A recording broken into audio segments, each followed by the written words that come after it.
Sebelum melanjutkan, jangan lupa subscribe dulu, terima kasih. Bab 94 mengunjungi rumah Su oleh Nai. Penjaga itu terkejut namun dia cepat-cepat mengindahkan perintah itu dan pergi ke belakang untuk mengambil besi panas membara, sebelum dia dengan hati-hati menyerahkannya kepada kepala keluarga. Saya ingin melihat seberapa kuat tekadmu. Kepala keluarga Su berkata dengan suara dingin saat besi kep di tangannya hendak mendorong tubuh Guan Xilin. Besi kep yang membara itu masih mengeluarkan uap dan bahkan penjaga itu tidak dapat terus menonton. Tahan. Sebuah suara yang mendominasi dan penuh dengan kekuatan mencapai telinganya, menyebabkan kepala keluarga Su yang baru saja akan menekan besi kep itu tiba-tiba memegang tangannya, lalu berbalik dengan wajah cemberut untuk melihat orang yang baru saja masuk. Lelaki tua berjubah abu-abu itu melangkah masuk. Mencium bau darah yang menyengat di dalam ruang bawah tanah dan melihat Guan Xilin yang sudah tak sadarkan diri, alisnya berkerut sementara wajahnya menggelap, tampak sangat tidak senang saat dia menatap kepala keluarga Su. Orang ini masih berguna bagi kita. Kalau kau menyiksanya sampai mati dan gadis itu tidak datang, siapa yang harus dicari oleh lelaki tua ini? Mendengar perkataan itu, kepala keluarga Su tidak berkata apa-apa, tetapi hanya menyerahkan besi kep itu kepada penjaga di samping dan berkata, "Senior tidak perlu khawatir tentang itu. Gadis malang itu pasti akan datang. Jika dia tidak muncul, bahkan jika dia harus membalikkan kota bulan berawan, dia pasti akan menemukannya." Malam tiba, dan rumah Su diterangi dengan lentera-lentera yang terang benderang seperti siang hari. Banyak regu penjaga merangkak masuk dan keluar tempat itu, memasang jaring yang tak terhindarkan, hanya untuk menangkap mangsa yang mungkin muncul di sini malam ini.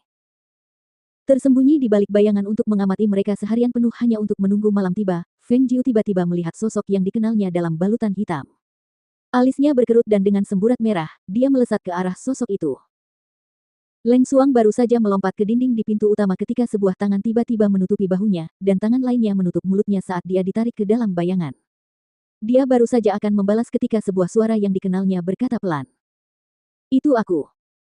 Pada saat yang sama saat dia berbicara, Feng Jiu melepaskan tangannya, dan menatap Leng Xuang yang telah berbalik dengan cemberut, sebelum dia berkata, "Bukankah aku memintamu untuk mengawasi hal-hal di Peach Blossom Ridge? Mengapa kamu ada di sini?" "Nyonya." Mata Leng Xuang berbinar saat dia menjawab, "Aku khawatir padamu, jadi aku datang ke sini." Membiarkan nyonyanya datang melakukan penyelamatan sendirian, dia tidak akan merasa tenang, oleh karena itu, setelah dia memberitahu Leng Hua untuk menjaga dirinya sendiri, dia segera datang ke sini mengikuti Feng Jiu. Kebodohan.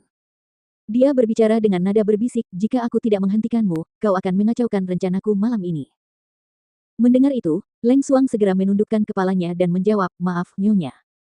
Kembalilah sekarang." Terhadap kata-kata itu, dia dengan cepat mengangkat kepalanya dan menggelengkan kepalanya dengan keras kepala sambil berkata, "Saya tidak akan kembali.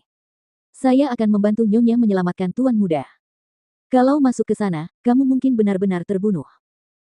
Tatapan mata Leng Xuang penuh tekad saat dia menatap Feng Jiu dan berkata, "Nyawa Leng Xuang adalah milik Nyonya dan bahkan jika aku harus mati untuk itu, aku tidak akan membiarkan Nyonya mengambil risiko sendiri." Feng Jiu menatap gadis muda itu cukup lama sebelum mengalihkan pandangannya. "Karena kamu tidak takut mati, ikutlah denganku." "Ya." Hati Leng Xuang gembira dan matanya berbinar. Feng Jiu menuntunnya untuk diam-diam melompat ke dinding di atas pintu-pintu di belakang. Bersembunyi di balik bayangan, Feng Jiu segera melihat bahwa area di perimeter luar tanpa penjaga yang berpatroli telah dipasangi pembatas batas, dan jika dia ingin masuk, dia harus melewati pembatas tersebut. "Ada pembatas di dalam. Ikuti aku dengan saksama, kau tidak akan bisa salah melangkah." Begitu suaranya jatuh, dia melompat turun dan menuntun Leng Xuang ke dalam pembatas. Sementara itu, di dalam rumah Su, di dalam halaman. Kepala keluarga Su sedang menyeruput teh sambil bertanya dengan nada sedikit khawatir, "Senior, apakah penghalang itu benar-benar bisa menjebak seseorang di dalam? Mungkinkah dia sebenarnya sudah ada di sini, tetapi kita tidak mengetahuinya?" "Itu tidak akan." Orang tua itu menggelengkan kepalanya dan berkata dengan percaya diri, "Melawan penghalang orang tua ini, tidak seorang pun di seluruh negeri Sun Glory akan mampu menerobosnya. Selama dia berani datang, kita tidak perlu melakukan apapun dan dia pasti akan terperangkap di dalam penghalang, tidak dapat melarikan diri."